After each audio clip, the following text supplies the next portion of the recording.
Hello everyone, this is Agent Russ and welcome back to the channel. In the last episode, we added loot drops from enemies. That gave a combat a real reward loop. But right now all items still feel pretty flat. In this episode, we are going to improve item quality and rarity. We will make the item database richer, add rarity tiers like common, uncommon, and rare, create better equipment drops, tint loot pickups based on rarity, and upgrade the equipment HUD so rarity is visible when gear is equipped. That gives the loot loop much more identity without needing a full procedural item system yet. Under the data folder, we are going to add a small rarity helper file. We are going to call this file RarityData.js. Inside this file, we are going to say export constant RarityData equals, and inside here we're going to say common, label is common, CSS color RGBA, and we are going to set this to 255, 255, 255, 0.92. Next, we will say mesh color, and we will set this to something like 0xb8, b8, b8. Next, we are going to add the other rarities. So we are going to have uncommon, rare, and epic. And these are the settings for that. And after that, we are going to say export function get rarity data. And in here, we're going to pass rarity equals common. And inside this function, we're going to return rarity data, rarity, question marks, rarity data dot common. And this is going to be here, and we don't need this one. This file gives us a single source of truth for rarity styling. That is important because rarity is not just a text label. We want to reuse it in the item database, loot pickup visuals, and the HUD. So instead of hard coding rarity colors in multiple places, we define them once here. Now let's go ahead and save this file. Next, we are going to go to item database file. In this file, we are going to make some changes, and I'm going to go ahead and make the changes. And these are the new changes. So I slightly changed the descriptions and also added icon, and we also add the category and rarity. So right now we have coin, potion, gem, and in here we have bronze sword, leather armor, iron sword, chain vest, knight blade, guardian armor. And these are the settings for that. You can add as many items as you like. This is where the progression starts to feel more meaningful. We are still keeping items data driven, but now we have several quality tiers. Common starter gear, uncommon upgrades, and rare drops that feels exciting when they appear. Because these are still normal item database entries, they work with the same equip and stat system we already built. Now let's go ahead and save this file. Next, we are going to go to dummy factory, and inside here where we add the enemy loot, we're going to make some changes. And these are the changes I have made. We have coin, potion, gem, bronze sword, leather armor, iron sword, chain vest, knight blade, and guardian armor. So now enemy loot has a much better progression feel. The player still gets reliable rewards like coins, but there is also a chance to get real equipment upgrades. And because rarity is backed into the item data now, better drops will automatically feel more special in the next steps. Now let's go to drop factory. Inside the loot drop factory, where we set the color for item, we are going to make some changes. Instead of all this, we are going to say constant item definition equals item database, and we'll pass the item ID. If item definition, return get rarity data, and we will pass the item definition dot rarity dot mesh color. And finally under here, we're going to say return, and we're going to set this to a color 0x b8 b8 b8. Next, we are going to scroll down. Where we add the name component, we are going to make some changes. Right above here, we're going to say constant item definition equals item database, item ID, constant item name equals item definition question mark dot name question marks item ID. And right in here, instead of saying item ID, we're going to change this to item name. This makes the loot quality visible before the player even picks it up. Common drops can stay neutral, uncommon drops can lean green, and rare drops can lean blue. That small visual cue goes a long way toward making loot feel more exciting. Next, we will go to equipment UI system, and inside here we're going to make some changes. First, we are going to import get rarity data. After that, we are going to say function render slot will pass the label item definition, and inside this function we're going to say if it's not item definition, return And inside here, we're going to say div span class equipment label. And now we'll pass the label. And now we're going to say span class rarity common none. After that, we're going to say constant rarity equals item definition dot rarity question marks common. Constant rarity info equals get rarity data. And we're going to pass the rarity. After that, we are going to have another return. And these are the settings for the return. And inside the equipment UI system class, we're going to make some more changes. So let's call this one underscore last HTML.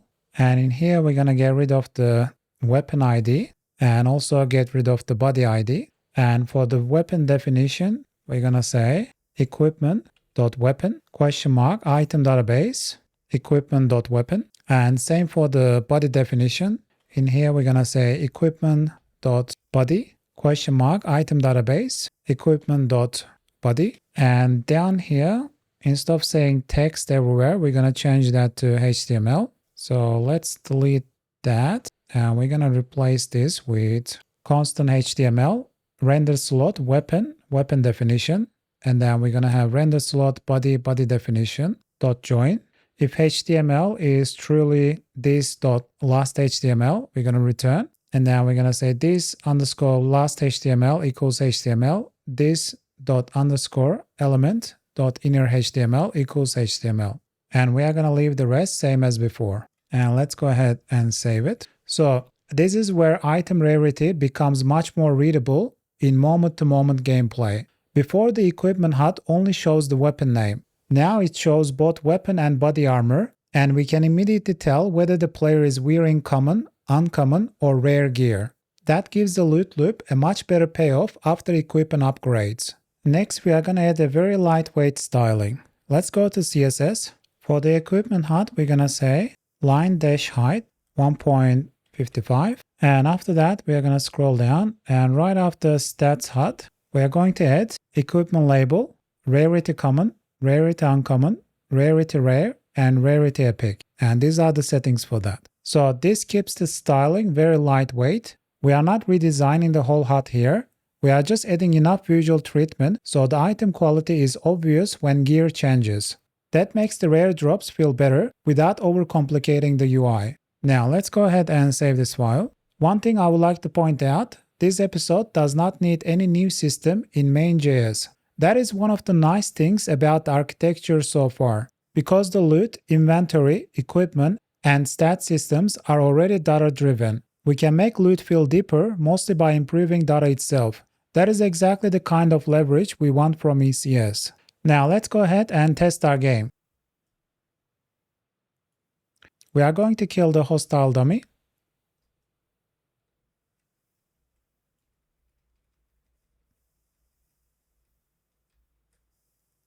We can see a gray item drop, so that's common. And we're going to pick it up. And it says +3 coins. Let's go ahead and test a few more times.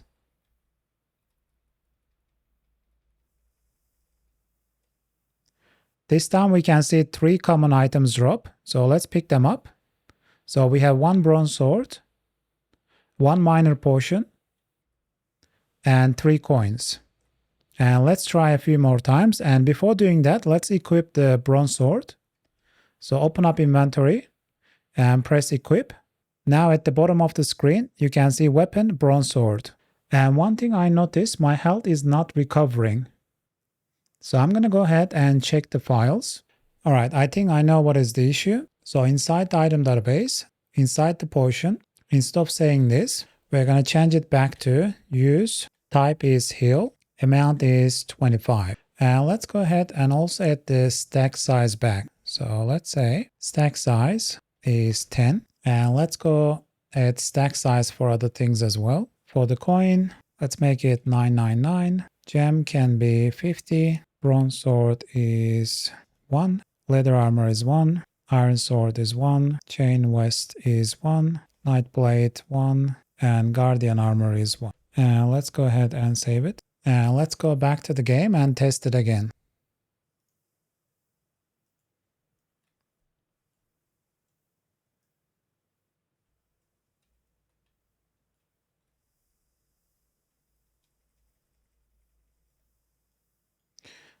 We got a gray drop.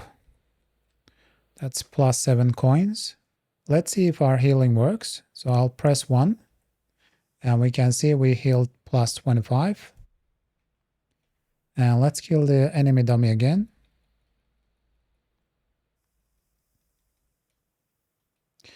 We got an uncommon drop, which is green. So let's pick it up. And it's a shimmer gem. And plus 3 coins. And let's kill the enemy a few more times.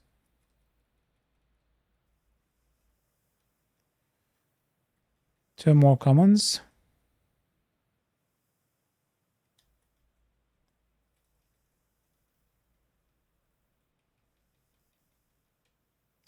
We got another uncommon, which is iron sword. And open up our inventory and equip the iron sword. And we can also equip the leather armor. And in here you can see iron sword is green and leather armor is white. And let's kill a few more times.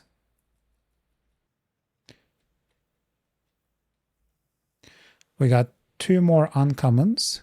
So we have a chain vest. We can equip that. And you can see chain vest, it's green because it's uncommon. So if we swap it back to leather armor, it's white. And I'll see if we can drop the knight's blade, which is blue item.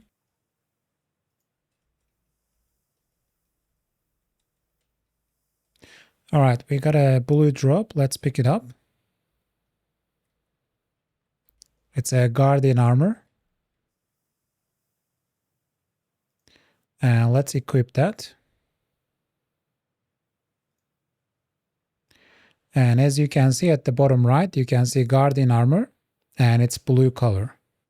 And that's episode 39. We upgraded the item system so loot now has a real quality tiers, stronger gear progression, and much clearer visual identity. Better items can now drop from enemies, loot drops hint at rarity in the world, and the equipment HUD makes upgrades much easier to read once they are equipped. That gives the RPG loop a much stronger sense of progression. In the next episode, we will start moving beyond basic attacks and consumables by adding our first real ability system with cooldowns, so combat can begin to support actual player skill choices.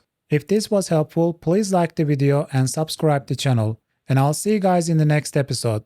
I'm Agent Russ, see you next time.